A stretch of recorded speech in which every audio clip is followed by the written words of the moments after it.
तो सबसे पहले परमात्मा के नाम पे जयकार लगाएंगे।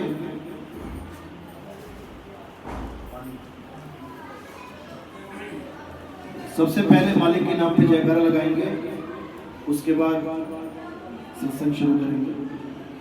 बोलिए परमपिता परमात्मा की जय, सतगुरुबंदी छोड़ कबीर साहिब की जय, सभी संतों की जय, सभी भक्तों की जय, सत्संग कराने वालों की जय, इनके माता पिता की जय, इनके बाल गोपाल की जय, सकल हंस को बंदगी साहेब बंदगी सतगुरु नितिन साहेब की जय।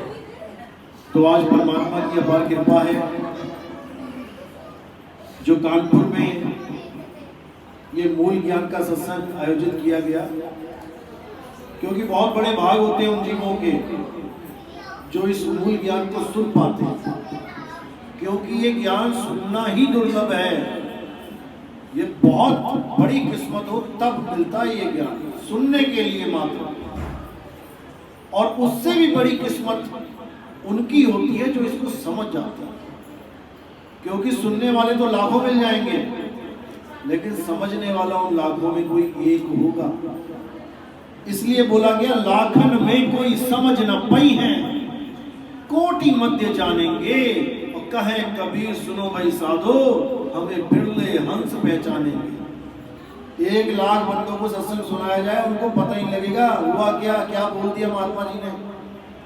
1 करोड़ में अगर ये सत्संग किया जाए तब कहते हैं बिरले हंस। 10, 12, 15, 20, 25 लोग, वो भी परमात्मा की अपार कृपा हो जाए तो। नहीं तो समझने के बाद भी ये ज्ञान समझ में नहीं आता। ये ऐसा अटपटा ज्ञान है। अटपटा ज्ञान क्यों है? क्योंकि अटपट ज्ञान कबीर का झटपट लखा ना जाए, और जो इसको झटपट लखे तो सब खटपट मिट जाए। अटपटा इसलिए है ये क्योंकि तुम्हें इस ज्ञान के अलावा जितना भी अज्ञान सुना दिया गया है आज तक, तुमने उस पर विश्वास कर दिया है, अटूट विश्वास। अब जब तुमने अज्ञान पे ही विश्वास कर लिया, तुम्हें ज्ञान हजम कैसे हो? जहां तुम्हें ज्ञान की कोई बात बताए, अज्ञान को त्यागने की बात बताए, वहां तुम्हारी हालत खराब हो जाती है कि अरे भाई ये क्या हुआ। यानी जितना भी तुम अज्ञान आज तक लेके बैठे हो, अगर ज्ञान की एक रोशनी आ जाए तो सारे अज्ञान का नाश कर देवे। लेकिन जैसे अंधेरे में बैठे बैठे आदमी को अंधेरे से प्यार हो जाता है, अब उसकी आंखों में हल्की सी टॉर्च मार दो तुम, तो ऐसा बिलबिलाएगा, इतना गुस्सा हो जाएगा, क्या है रे मेरी आंखों में क्यों मुझे परेशान कर रहा है। जबकि तुम उसको अंधेरे से बाहर लाना चाहते हो, तुम चाहते हो कि वो ज्ञान में आ जाए, लेकिन वो ज्ञान ही उसे जहर लगने लग जाता है। बस यही दुविधा है। कोई भी गुरु है, आप किसी की भी शरण में हो, आप भूल जाओ कि आपका कोई गुरु है। अब सुनो ज्ञान, अब तुम्हें समझ में आएगा कि मैं उस गुरु के पास गया क्यों था। क्योंकि अगर तुम सत्य के अलावा किसी और लक्ष्य को प्राप्त करने के लिए गुरु के पास गए तो तुम्हारा कुछ बनने वाला नहीं। सत्य ही गुरु है, सत्य ही गुरु है। अब जितने भी गुरु बैठे हैं ये कुछ ना कुछ तो तुम्हें दे रहे हैं। ऐसा इस दुनिया में कोई गुरु है ही नहीं जो तुम्हें कुछ ना दे रहा हो। तो क्या सारे पूजनीय हैं? पूजनीय हैं। इसीलिए साहिब ने बोला गुरु मेरे सब ही बड़े, अपनी अपनी और। अब ये किनके लिए बोला? जो कहते हैं अरे गुरु होना चाहिए, मुक्ति मिल जाएगी चाहे कैसा ही हो। उनके लिए बोला कि समझाया उन्हें कि हर गुरु का एक और होता है। पहली वाला गुरु कुछ और पढ़ाता है, दूसरी वाला कुछ और पढ़ाता है, 5वीं 8वीं 10वीं 12वीं वाले कुछ और पढ़ाते हैं। 12वीं के बाद आप MBBS में दाखिला ले सकते हो तो वो आपको बिल्कुल अलग ज्ञान बताएगा। लेकिन हम कहें नहीं, सारे गुरु डॉक्टर बना सकते हैं। पहली वाला गुरु भी डॉक्टर बना देगा, दूसरी वाला भी डॉक्टर बना देगा, पांचवी वाला भी डॉक्टर बना देगा, 10वीं वाला भी। तो तुमसे बड़ा मूर्ख कोई नहीं इस दुनिया में। इसीलिए कबीर साहब बार बार बताते हैं कि गुरु गुरु में भेद है, गुरु गुरु में भाव। सोई गुरु नित बंदिए, जो शब्द बतावे दाओ। दाओ क्यों बोला? कोई पहलवानी लगी है क्या यहाँ पे? कोई पहलवानी खेलनी है क्या? गुरु से ज्ञान लिया जाता है, दाव कैसे? दाव कौन सा ले? लेकिन सच यही है कि पहलवानी ही है यहाँ पे। तुम्हारा दंगल होगा, किसके साथ होगा? काल भगवान के साथ होगा। मृत्यु के साथ तुम्हारा मल्ल युद्ध होगा, और वहां पर कोई गुरु बीच में नहीं आ पाएगा, तुम और तुम्हारी मौत। अब देखते हैं क्या करते हो। बड़े बड़े धुरंधर घुटनों पे आ जाते हैं मौत का विकराल रूप देख के। अब वहां पर कौन सा गुरु बचाएगा? शब्द गुरु। देही गुरु नहीं बचाएगा, भूल जाना इस बात को। इसीलिए बोला शब्द गुरु सुरत धुम चेला। सुरत उसका चेला है, किसका? शब्द गुरु का। लेकिन शब्द गुरु का भेद कौन बताए? सारे तो देही गुरु में फंसे पड़े हैं। तो साहिब क्या कह रहे? अरे गुरु को देही जानते तो नर कहिए अंध, और रहे दुखी संसार में आगे जम के फंद। जो गुरु को देही मान के बैठे हैं। गुरु जी कौन है? ये है हमारे गुरु जी। फोटो लगी हुई है किसी गुरु की। अरे भाई ये तुम्हारा गुरु कैसे हो गया? ये तो गुरु का शरीर है।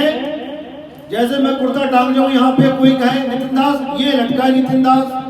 अरे भाई नितिन दास का कुर्ता है ये, नितिन दास नहीं है। ये जितने भी शरीरों की पूजा हो रही है इस संसार में, ये सब शरीर हैं, ये आत्मा नहीं है। इन शरीरों को चलाने वाली जो आत्मा है उसके बारे में कोई जानता ही नहीं। कृष्ण जी की पूजा कर रहे हैं, किसकी कर रहे हैं? कृष्ण जी के शरीर की। और जो कृष्ण जी हैं वो कौन है? वो तुम्हें सपने में भी नहीं पता लग सकता। राम जी की पूजा हो रही है, लेकिन किसकी कर रहे हो? राम जी के शरीर की। तो राम जी कौन है? कभी सपने में भी नहीं जान सकते कि राम जी कौन। पूजा तो बहुत दूर की बात है। इसी प्रकार ये जितने भी शरीर हैं, ये क्या है? ये 10 इंद्रियों का बंडल है।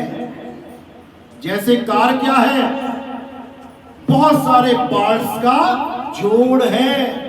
लाइट है, टायर है, इंजन है, दरवाजे है, खिड़की है, कांच है, सारी मिला के कार है। सारे पार्ट्स खोल के बिछा दो, अब उसमें कार ढूंढो कहां है? सारे पार्ट्स नट बोल्ट खोल के बिछा दो पूरी गाड़ी, अब उसमें कार ढूंढो, कौन सी है कार? तुम कार कभी जीवन में नहीं ढूंढ पाओगे। इसी प्रकार 10 इंद्रियां होती हैं। 5 कर्म इंद्रियां, 5 ज्ञान इंद्रियां। जिनसे हमें ज्ञान होता है वो ज्ञान इंद्रियां, और जिनसे हम कर्म करते हैं वो कर्म इंद्रियां। अब 10 इंद्रियां अलग अलग खूंटी पे टांग दो। कौन कौन सी इंद्रियां होती हैं? 5 कर्म इंद्रियां। कौन कौन सी? हाथ कर्म करते हैं, पैर, मुख बोल के कर्म करते हैं, लिंग, गुदा, ये 5 कर्म इंद्रियां। 5 ज्ञान इंद्रियां कौन सी हैं? आंख, जिससे हमें ज्ञान होता है। ये मामा बैठा है, ये चाचा बैठा है, कैसे? देख के ज्ञान हुआ। ये लाल है, ये काला है, कैसे? देख के ज्ञान हुआ। कान, ये बिल्ली म्याऊं म्याऊं कर रही है कि कुत्ता भौंक रहा है, हमारा गेट बजा या पड़ोसी का बजा, इससे पता लगता है, ये इंद्री है। उसके बाद जीव, खट्टा है, मीठा है, कड़वा है, चटपटा है, जीव एक इंद्री है। उसके बाद नाक, बदबू आ रही है, खुशबू आ रही है, ये नाक से पता लगता है। और त्वचा, हाथ लगा के देखते हैं ना दूध कितना गर्म है, हाथ ही तो लगाया, पता कैसे लग गया दूध कितना गर्म है? क्योंकि इंद्री से ब्रेन को सीधे मैसेज जाता है न्यूरॉन्स के थ्रू कि इतना गर्म है, हाथ पीछे करने की जरूरत नहीं है। और जब ज्यादा गर्म हो एकदम बैक मारता है। कैसे पता लगा? त्वचा से, इंद्रियों से। और इंजेक्शन लगा दो ज़ाइलोकेन का, सुन्न हो गया। अब तुम उसको शोले पकड़ा दो, डॉक्टर दांत निकाल देता है 2 इंजेक्शन लगा के। समझ रहे हो बात को?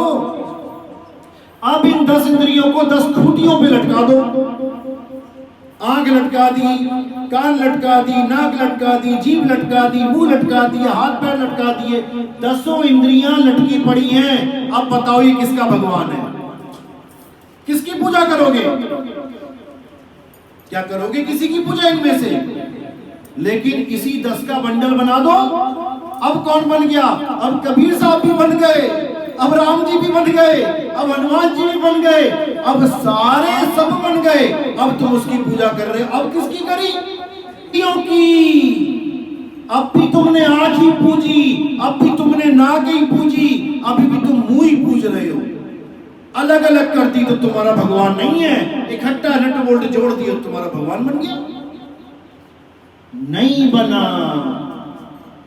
इन 10 इंद्रियों को चला कौन रहा है उसको जानो। हे अर्जुन, तू और मैं शरीर नहीं है। शरीर तो इस आत्मा के कपड़े हैं। शरीर कपड़े हैं, केवल कपड़े ही फटते हैं, आत्मा कभी नहीं मरती। शरीरों के मारे जाने पर भी आत्मा का कभी नाश नहीं होता। ऐसा कोई समय नहीं था जब मैं, तुम या ये सारे राजा महाराजा नहीं थे, और ऐसा कोई समय नहीं होगा जब मैं, तू और ये सारे राजा महाराजा नहीं होंगे। तो बता दो कौन बड़ा कौन छोटा? जब ऐसा कोई समय नहीं था जब ये नहीं थे, और ऐसा कोई समय नहीं होगा जब ये नहीं होंगे, तो कौन बड़ा कौन छोटा? किसने किसको मारा? हे अर्जुन, जो ये सोचता है कि आत्मा किसी को मारती है या किसी के द्वारा मारी जाती है, वो दोनों अज्ञानी हैं। आत्मा ना तो कभी किसी को मारता है, ना किसी के द्वारा मारा जाता है। मरने वाला कौन है? हे अर्जुन, शरीरों की मृत्यु होती है और हम तुम शरीर हैं नहीं। तो राम ने कैसे रावण को मारा?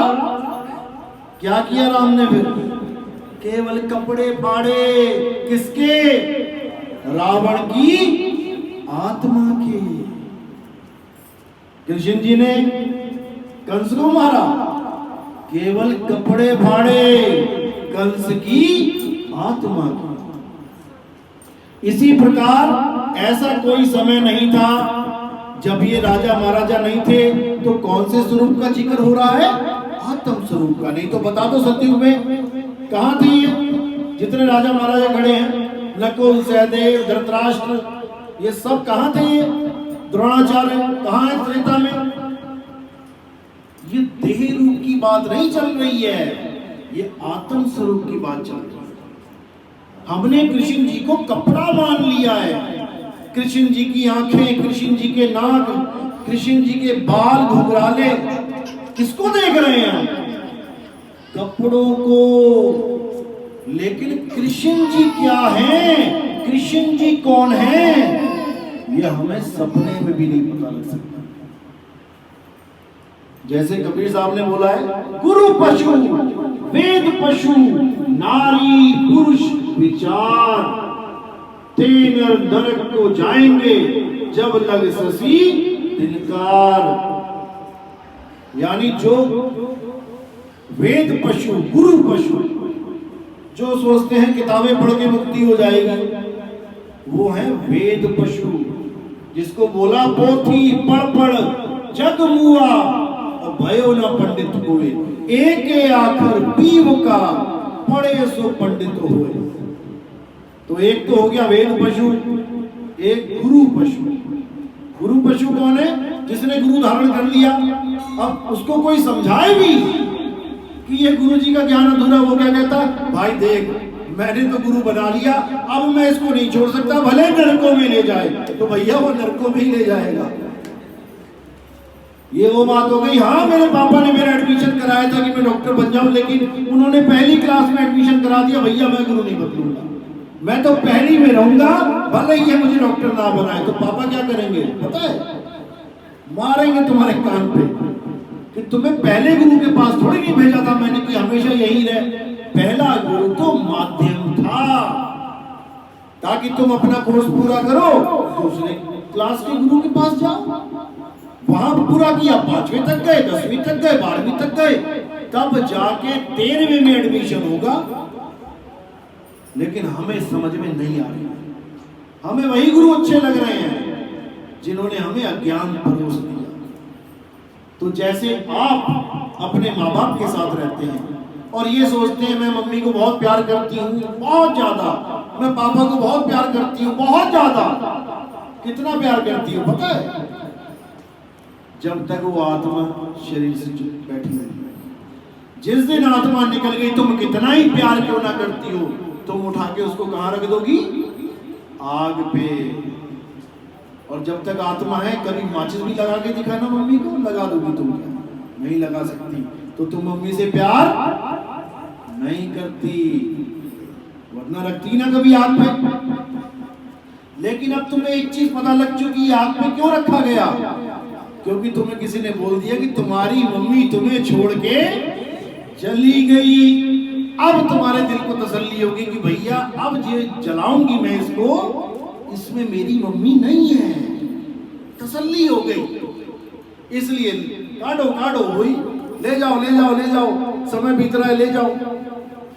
अब जो मम्मी छोड़ के गई, क्या तुम उसको मिले कभी? क्या तुमने उसको कभी देखा कि मेरी मम्मी कैसी है? क्या देखते रहे तुम मम्मी के कपड़े, तुम मम्मी के कपड़े देखते रहे, तुम मम्मी की इंद्रियां देखते रहे, तुम मम्मी की आंख देखो, बाल देखो, नाक देखो, मुंह देखो, लेकिन मम्मी को कभी नहीं देख पाए। क्योंकि हमें ये बताया ही नहीं गया कि हमारा स्वरूप है क्या।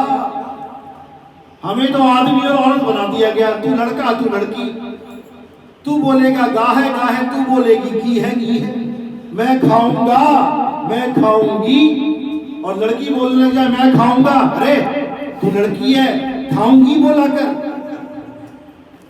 याद रखना, छोटी लड़कियों को देख लो, वो गा ही बोलती हैं, मैं जाऊंगा मैं खाऊंगा, क्योंकि उन्हें पता ही नहीं होता है लड़का लड़की में फर्क क्या है।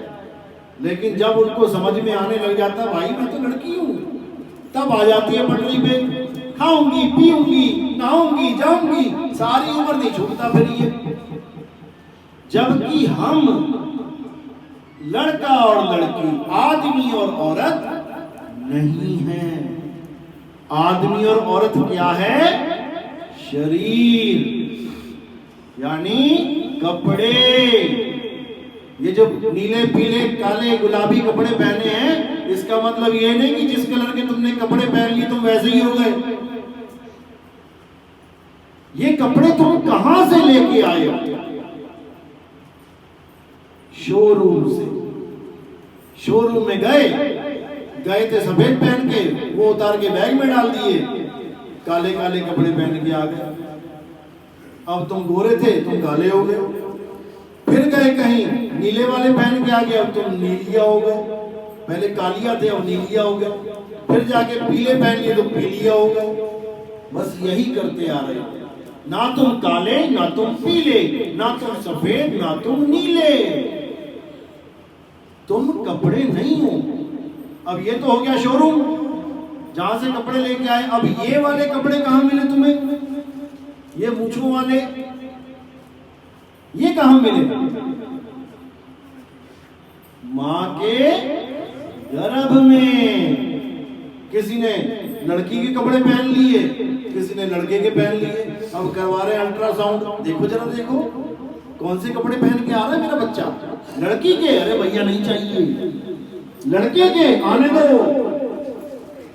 केवल कपड़ों की वजह से हमने उसको जीव को लड़का लड़की बना दिया, यानी कि करंट और प्लग।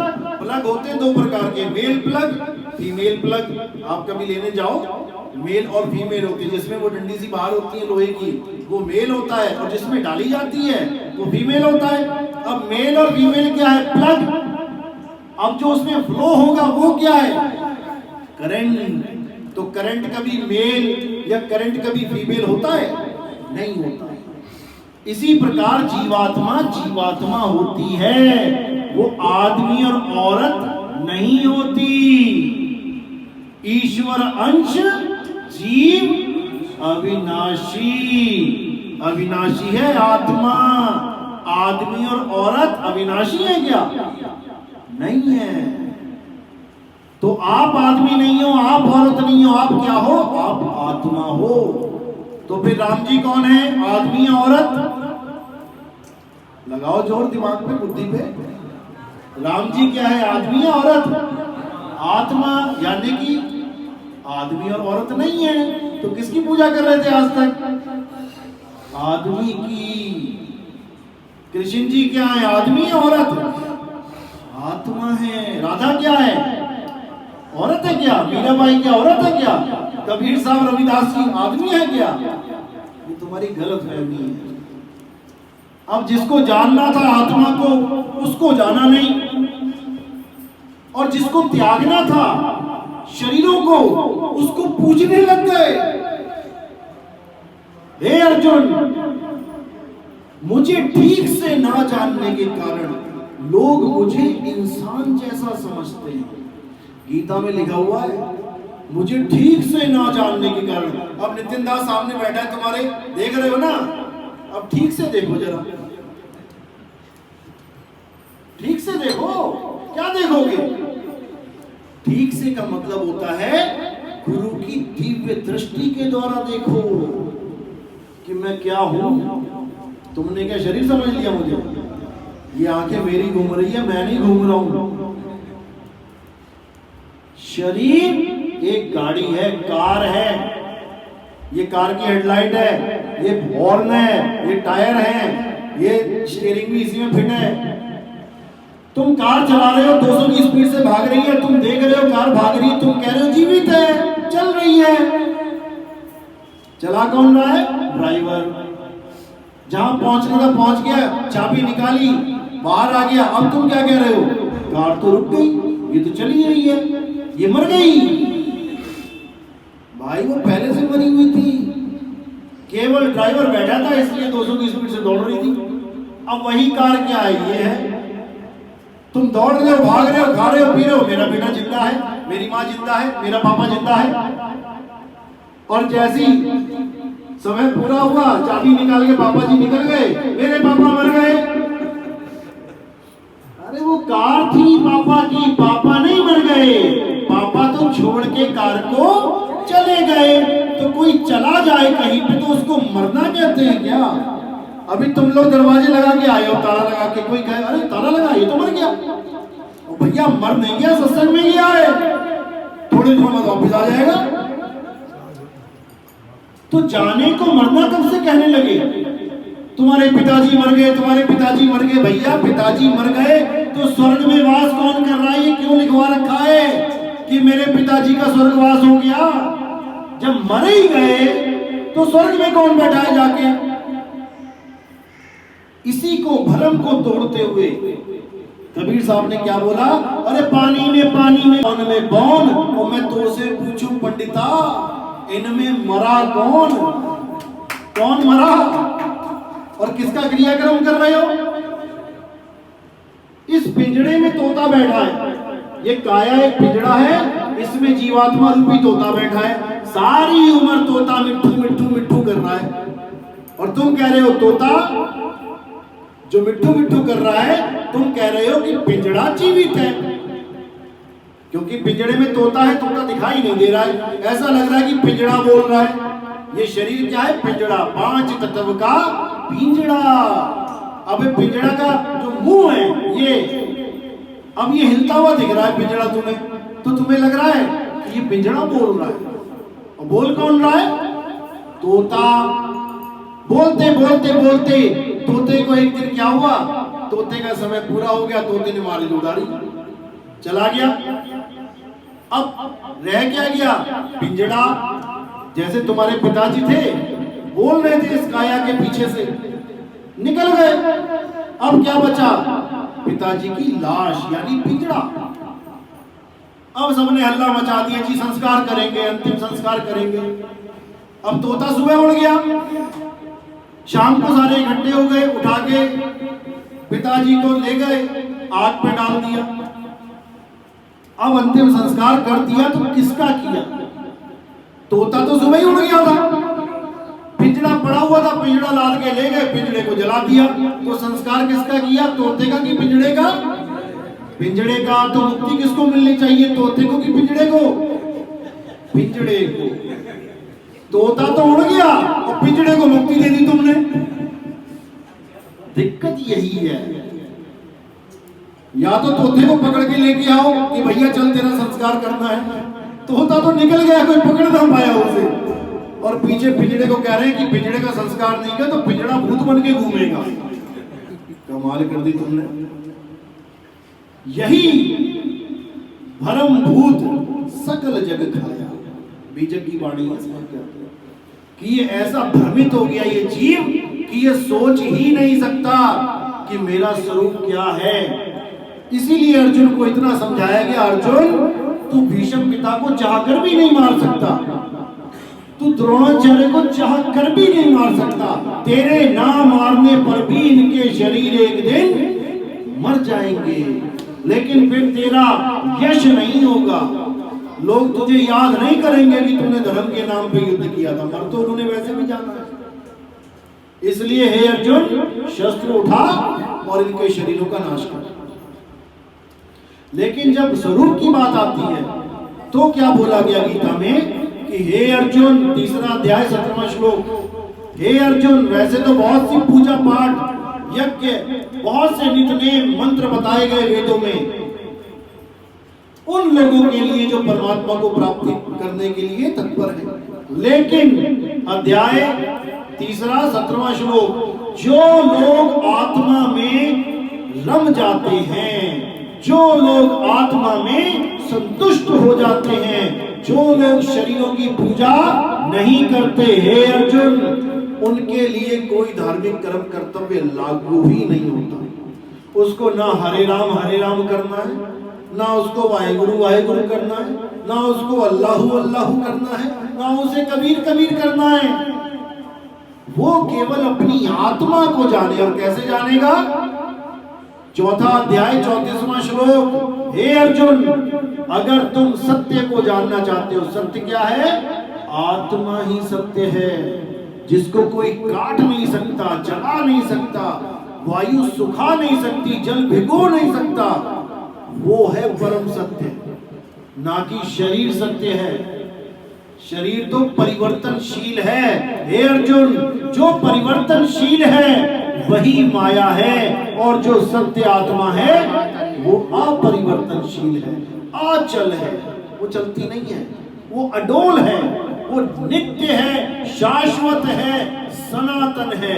आत्मा की पूजा करने वाले ही सनातन धर्म के वंशज हैं, और जो शरीरों को पूजते हैं वो सनातन नहीं है, क्योंकि वो उसको परम मान बैठते हैं जो पैदा होता है, जिसका नाश होगा, जो बदल जाता है। देखो शरीर बदलना कि नहीं, जब पैदा हुए थे कबीर जी, राम जी, हनुमान जी जितने भी हैं वो छोटे से, देखो कबीर साहब की भी छोटी सी फोटो है, भले वो प्रकट हुए लेकिन फोटो तो बच्चे वाली है ना, और देखते देखते देखते दाढ़ी आ गई, सफेद हो गई, तो क्या वो पूजनीय रहे? नहीं रहे, यानी शारीरिक रूप में वो पूजनीय नहीं रहे, लेकिन आत्मिक रूप में वो सदा हमारे गुरु हैं। इसी प्रकार शरीरों की पूजा नहीं करनी चाहिए, इसीलिए मुसलमान हमें काफिर कहते हैं। क्यों? क्योंकि उनके में भी यही लिखा हुआ है कि जो शरीरों की पूजा करता है वो काफिर है, अज्ञानी है। यही हमारी गीता में लिखा है, हे अर्जुन 7वां अध्याय पढ़ो, जो अल्प बुद्धि वाले जीव हैं, जिनकी बुद्धि कम है, वो देवताओं की शरण में जाते हैं, देवताओं की पूजा करते हैं। मैं उन मूर्खों के लिए कभी प्रकट नहीं होता। क्यों? क्योंकि हे अर्जुन, देवताओं की पूजा करने वाले देवलोक को जाते हैं, पितरों की पूजा करने वाले पितरलोक को जाते हैं, भूत प्रेतों की पूजा करने वाले भूतों में जन्म लेते हैं। लेकिन जो मेरे असली तत्व ज्ञान को जानते हैं, यानी जो मुझे तत्व रूप में जानते हैं कि मैं क्या हूं, केवल वही मेरे परम धाम को पहुंचते हैं। नहीं तो शरीरों में उलझे रहोगे। अंत समय में जो जिसकी साधना करता है, जो जिसका रूप ध्याता है, अंत में वो उसी में लय हो जाता है। यानी अगर तुमने सांपों को दूध पिलाया है तो मरते हुए तुम्हारे सामने सांप आएंगे और तुम्हें सांपों के बीच में जन्म लेना पड़ेगा। अगर तुमने खूब पितरों की पूजा करी है तो तुम्हें अंत समय में पितर ही लेने आएंगे और तुम पितरों के बीच में भूखे रहोगे। वहीं साल में एक बार खाना खिला देगा तुम? कितनी बार खिलाते हो? एक बार खिलाते हो ना। और जब पिताजी जिंदा थे एक बार खाते थे साल में। तो फिर यानी 11 महीने, और महीने में भी एक बार देते ना भोजन। एक महीना चलेगा, मैंने तो कभी दिया नहीं आज तक। एक बार, यानी साल में एक बार, 365 दिन में एक बार खाना खिला दिया और 364 दिन पूछा भी नहीं कि भूख लगी कि नहीं लगी। बताओ, ये सेवा कर रहे हो पितर की, कहीं आ जाए ना सच में सबसे पहले तुम्हें मारे कि तुझे 3-3 टाइम खाना खिलाया मैंने, तू मुझे साल में एक समय पूछ रहा है, अरे 3 टाइम ही खिला देता। लेकिन नहीं समझ में आ रहा है। असल में किसी पितर के पास कोई भोजन नहीं पहुंचता। क्यों नहीं पहुंचता? क्योंकि तुम भी किसी के पितर हो। तुम भी कहीं मर के आए हो, 10 बार मर लिए तुम किसी के अलग अलग घरों में। अब तुम्हारी भी फोटो बलक जाएगी, वहां पे 10 पीढ़ियां गुजर गई, अब तुम भी उसी के पितर हो। अब वो खूब खिला रहा है। क्या ऐसा दिन आया कि तुमने कुछ खाया ना हो और मुंह में एकदम खीर का स्वाद आ गया, मीठा मीठा, और पेट भी भर गया? भाई कभी ऐसा हुआ हो तो बता दो। तुम भी तो पितर हो किसी के, कहीं ना कहीं मर के ही आए हो कि आज पहली बार टपक गए आसमान से। हे अर्जुन, हर शरीर में से हर जीव को निकलना पड़ता है और निकलते ही दूसरा देह धारण करनी पड़ती है। तो कितनी देह छोड़ के आए हो तुम? किसी ना किसी के तो पितर तुम भी हो। जब तुम्हारे पेट में नहीं जा रहा तो तुम किसी के पेट में कैसे डालोगे? नहीं डाल सकते। इसी भ्रम से निकलना भाई। अगर पितर लोक में खाना नहीं मिलता, उनको यहां तक आना पड़ता है खाना खाने के लिए, तो क्या करना है ऐसा लोग? क्या करें ऐसे लोग का अचार डालें? क्या कमाल कर दी। तो इसी भ्रम जाल को तोड़ना है और केवल एक ही चीज है इस दुनिया में। हे अर्जुन, तत्वदर्शियों ने 2 प्रकार के तत्वों का वर्णन किया है, एक असत तत्व, एक सत तत्व। सत तत्व तो अर्जुन आत्मा है। आत्मा को छोड़ के कुछ भी है वो असत तत्व है। वो चाहे शरीर है, चाहे प्रकृति है, चाहे मन माया, 3 गुण, 5 तत्व हैं, वो सब असत्य है। इसलिए हमें असत्य को छोड़ के सत्य को धारण करना चाहिए। यानी हमें आत्मज्ञानी बनना चाहिए। यही कबीर साहब समझा रहे हैं। आत्मज्ञान बिना नर भटके, कभी काबा कभी काशी। काबा कौन दौड़ रहा है?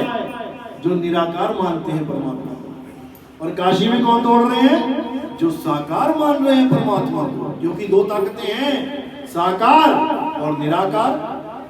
तो साहिब क्या कह रहे हैं? अरे निर्गुण सरगुण द्वंद्व पसारा, और दोनों पड़ गए काल की धारा।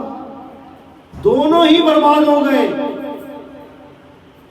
तो दादू जी क्या बोले? कोई निर्गुण में रीझ रहा और कोई सरगुण ठहराए। अरे अटपट चाल कबीर की, मुंह से कहीं ना जाए। मैं क्या बताऊं उनकी महिमा। ना सरगुण ना निर्गुण, साकार कहो तो है नहीं और निराकार भी नहीं। सरगुण निर्गुण दोनों से न्यारा, जानेगा कोई जान न हारा। साकार है निर्गुण, साकार है सरगुण। ये जो काया है साकार है, और निर्गुण क्या है? ये सामने निर्गुण दिखाई दे रहा है। क्या? आकाश तत्व, इसी से सब कुछ हो रहा है ब्रह्म, इसी में लीन होते हैं सारे ब्रह्मलीन, यानी पानी और बर्फ।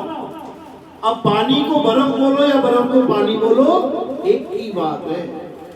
यानी तुम साकार बोलो चाहे निराकार बोलो, एक ही बात है। अब इन निराकार और साकार को चला कौन रहा है? किसकी वजह से ये निराकार और साकार खड़े हैं, उसको जानो। वो है आत्म ज्ञान, ब्रह्म ज्ञान नहीं। लोग ब्रह्म ज्ञान को परमात्मा का ज्ञान मान के बैठ गए। 3 प्रकार के ज्ञान हैं, वैसे तो 4 प्रकार के होते हैं। माया का भी ज्ञान है, क्योंकि मायावी ज्ञान बहुत है दुनिया में। अगरबत्ती लगाओ, धूप लगाओ, यही सत्य है। हाँ ठीक है, हमारे यहाँ भी अगरबत्ती जलती है, लेकिन महिमा किसकी है? आत्मा। आत्मा के लिए अगरबत्ती लगा रहे हो, बहुत अच्छी बात है, उसको चाहिए नहीं, तुम्हारे भाव है, कोई बात नहीं। तुम शरीर के लिए अगरबत्ती लगा रहे हो तो तुम अज्ञान में फंस गए भाई। तो इसी को बोला कि निर्गुण सरगुण द्वंद्व पसारा, दोनों झगड़ा कर रहे हैं आपस में। आज हिंदू मुसलमान क्यों लड़ रहे हैं? दोनों को पता है कि हम अपने अपने भगवानों की पूजा कर रहे हैं, लेकिन साबित करने में लगे हैं मुसलमान कि वो निराकार है, और हिंदू साबित करने में लग रहा है कि वो साकार है। झगड़ा यही है।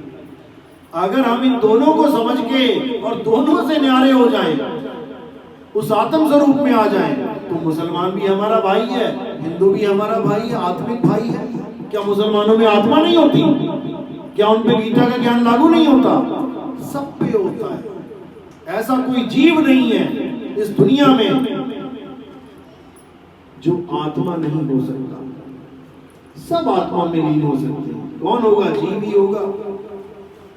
इसीलिए बोला बहुबंधन में बांधिया एक बेचारा जीव, और केवल छूटे आपने जो न छुड़ाए पीव। जब तक वो आत्म ज्ञान को प्राप्त नहीं हुआ, वो छूट नहीं सकता। इसीलिए बार बार कबीर साहब यही समझाते हैं कि माया का ज्ञान सबसे नीचे लेवल का ज्ञान होता है। होता वो ज्ञान ही है।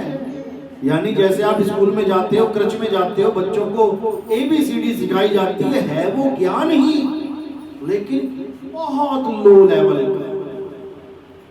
इसी प्रकार माया के ज्ञान में क्या आता है? जितनी भी ये धूप अगरबत्तियां, पूजा पाठ, नित्यनेम, मूर्ति पूजा, मंदिर पूजा, तीर्थ पूजा, ये सब माया का ज्ञान है। जड़ माया जो दिखाई देती है आंखों से। मंदिर दिखाई देता है, लेकिन कुछ साल पहले वो मंदिर नहीं था वहां पे, तुमने बना दिया। थोड़े दिनों में फिर देखोगे पुराने पुराने मंदिर ढह जाते हैं, तुमने बनाया, गिर गया। यानी जड़ माया की पूजा करी तुमने, पत्थरों की पूजा करी। फैक्ट्री से पत्थर बन के निकला, जिसने बनाया एक आम आदमी, बढ़िया से बना के चित्रकारी करके। देखो सड़कों के किनारे 50-50 मूर्तियां लगी है गणेश जी की। जब गणेश चतुर्थी आती है, देखो कितनी मूर्तियां लगी है गणेश जी की, लेकिन तुम्हारे अंदर भाव नहीं आता कि मैं जाके माथा टेकूं 50 रुपए का, 100 रुपए का। नहीं तो टेक के दिखा देना भाई, वो भी तो मूर्तियां हैं। माता की मूर्तियां देखो, 100-100 मूर्तियां बना के मूर्तिकार रख देता है कि आएगा ग्राहक बेचूंगा। क्या तुम वहां पर 500-500 के नोट रख सकते हो? उन मूर्तियों के आगे नहीं रख सकते। लेकिन उस मंदिर में जाके रख दोगे जहां तुम्हारा भाव जुड़ा है। यानी कि जब तक वो मंदिर के बाहर थी तब मेरा भाव नहीं था, तब वो माता भी नहीं थी। फिर तो मैंने देख दाख के रेट पूछ के निकल गया माता का क्या रेट है। और जब वो मंदिर में आ गई, अब मैं बड़का ज्ञानी बन गया, बड़का भगत बन गया। अब 500 छोड़ 2000 के फोटो भी की साथ में। यही अज्ञान है। वो माता ना तो बाहर माता थी और ना अंदर आके माता बन गई। माता कौन है? जगजननी कौन है? जो सारे जगत को पैदा करती है। क्या मूर्ति पैदा करती है लोगों को? कौन पैदा करता है? ये माताएं बैठी हैं भाई। इसी को नारी शक्ति बोला जाता है। अगर ये सारे अपने ऑपरेशन करवा लें, फिर देखते हैं कौन सी जगजननी एक बच्चा पैदा करके दिखाए। यही जगजननी है, लेकिन हमें समझ नहीं आ रहा। हमें तो मंदिर वाली चाहिए, बोले ना डोले। ये वाली तो गाली भी दे देगी, डांटेगी भी, ये अच्छी नहीं है, मेरी माँ अच्छी नहीं है, डांटती बहुत है, वो मंदिर वाली ठीक है, कुछ नहीं बोलती, जो मर्जी करते रहो। तो भैया ऐसे बात नहीं करनी। ना तो माता कोई शरीर है, ना रामकृष्ण जी कोई शरीर है, ना हम और तुम कोई शरीर है। सबने मिट्टी है ये, सबने मिट्टी को धारण कर लिया, मिट्टी को पहन लिया। जैसे हम कपड़ा पहनते हैं नाइलॉन का, टेरिकॉट का, इसका उसका, यहाँ पे मिट्टी पहन ली है। अब कह रहे तू भी मिट्टी, मैं भी मिट्टी, मैं गोरी मिट्टी, तू काली मिट्टी, लगे रहे इसी चक्कर में, सब अलग अलग। लेकिन जब आत्म दृष्टि में आओ तो सब एक हैं, और सब में वो आत्मदेव बैठा हुआ। घट घट मेरा साइया, सुनी सेज न कोई, और बलिहारी व घट की, जिस घट पर घट होए। ये करंट जो है ना, करंट, ये इस पंखे को चला रहा है, देखो कितना अच्छा लग रहा है पंखा चलने में, हवा आ रही है ना। और गर्मियों में जब करंट चला जाता है तो 20 लाख का पंखा लगाओ तो गालियां निकलेंगी इसके लिए। क्या फायदा है, सिर पे लगा है पर कुछ कर नहीं रहा है, चल नहीं रहा है, क्योंकि इसकी कोई कीमत नहीं है करंट के बिना।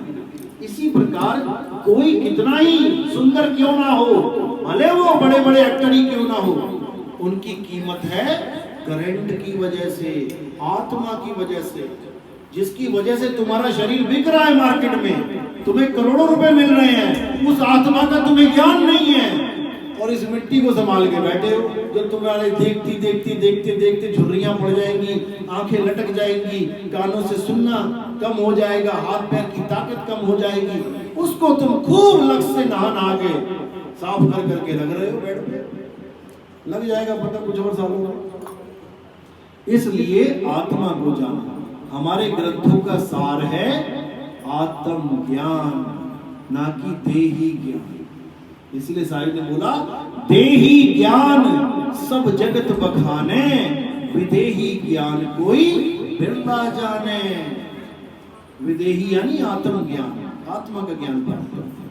चलो, तो आज का सत्संग अभी समाप्त तो नहीं करेंगे, किसी का कोई सवाल हो, वैसे तो देखते हैं इंटेलिजेंट कितने बंदे यहाँ पे, किस किस को मेरी बात समझ में आई वो हाथ खड़े करो, किस किस को मेरी बात समझ में आई वो हाथ, केवल वही हाथ खड़े करना, वो ना हो कि 20 लोगों के साथ जिसको नहीं भी आता सवाल वो भी कह देता चल कर देते हैं, कौन पूछ रहा है। अब जिसको बिल्कुल भी समझ में नहीं आई वो हाथ खड़े करो। लो, कुछ ऐसे हैं जिनको पहले भी नहीं खड़ा किया, अब भी नहीं किया, चलो अच्छी बात है। अब समझ में आया कि सबको समझ में आ गई कि सत्य क्या है, असत्य क्या है। अब देखते हैं निर्भय पद, डरपोक कौन है और निडर कौन है। अब शरीरों की पूजा कौन नहीं करेगा, सोच लो, राम जी शंकर जी गुस्सा हो जाएंगे, पता लगा कहे नितिन दास ये तुमने क्या किया। अभी कौन शरीरों की पूजा करने में रुचि रखता है, असत्य की पूजा करने में ये रखती है, बिल्कुल शरेआम बोल रही है कि मैं रखती हूँ, अच्छी बात है। इसके लिए क्या बोला गया गीता में ये भी समझ लो। हे अर्जुन, आत्म ज्ञान एक ऐसा ज्ञान है जिसको सुनने के बाद भी कोई समझ नहीं सकता जल्दी, लेकिन उन लोगों को भी हमें उन रीति रिवाजों में ही रहने देना चाहिए जो वो भगवान की प्राप्ति के लिए पहले कर रहे थे, यानी अपने मन के आचरण को जग जाहिर कर रहे थे। जैसे वो पूजा करना चाहते थे उनको वैसे ही करते रहने देना चाहिए। क्यों? हालांकि ये भी बोला कि देवताओं की पूजा करने वाले मंद बुद्धि लोग हैं, लेकिन ये भी बोला कि मैं ही उन लोगों की श्रद्धा और मजबूत कर देता हूं जो देवी देवताओं को पूजना चाहते हैं। क्यों? क्योंकि 100 गुना अच्छा है कि कहीं बाहर जाके निंदा चुगली करें, कोई दारू मीट मांस मच्छी खाएं, उससे लाख गुना अच्छा है कि भोले शंकर की पूजा करे, राम जी की पूजा करे, हनुमान जी की पूजा करे, देवताओं की पूजा करे, क्योंकि लक्ष्य तो आपका भी परमात्मा ही है। लेकिन केवल सही तरीके से पूजा ना करने के कारण आप वो चीजें कर रहे हो जो आप कर रहे हो। अगर कोई गुरु धारण कर लोगे तो आपकी त्रुटिपूर्ण भक्ति को सही करके आपको दे दिया जाएगा। जैसे आप चाय बनाना चाहते हैं तो आपने क्या किया, आपने तेल लिया, तेल में चाय पत्ती डाली, खूब सेकी, बढ़िया करके उबाली, उसके बाद दूध डाल दिया, चीनी डाल दी, बन गई चाय। बनाना तो आप चाहते चाय ही थी, लेकिन आपने कोई गुरु धारण ही नहीं किया, तो आपने ऐसी चाय बना दी। अब इसी को बंदा ठीक कर देगा, इसी को कहते हैं गुरु जी से ज्ञान लिया। यानी जो मैं पहले कर रहा था भगवान को पाने के लिए, उसको मैंने मनमाने आचरण को त्याग दिया। क्योंकि गीता में लिखा है, जो लोग मनमाना आचरण करते हैं और बिना शास्त्रों के, यानी शास्त्रों में जो लिखा है उसको नहीं मानते, उन लोगों को कभी मुक्ति नहीं मिलती। वो लोग ऐसे ही जन्मों जन्मों तक भटकते रहते हैं, लेकिन कभी ना कभी मालिक की दया होती है और उनके बंद कपाट खुल जाते हैं और वो मेरे कहे ज्ञान को, जो मैंने गीता में बोला है, वो समझने लग जाते हैं। क्योंकि कृष्ण जी उन लोगों को बिल्कुल पसंद नहीं करते जो उनकी बात को तो ना माने लेकिन कृष्ण जी को माने। फिर समझ लो, यानी एक पिता है जिसका पुत्र ये तो मानता है कि तू मेरा बाप है, लेकिन उस बाप की कहीं एक बात नहीं मानता, तो वो बाप क्या करता है, पड़ोसी के पास जाके, यार कैसा बेटा पैदा हो गया, इससे अच्छा तो होता ही ना। बस यही है, गीता के ज्ञान को पढ़ो, समझो।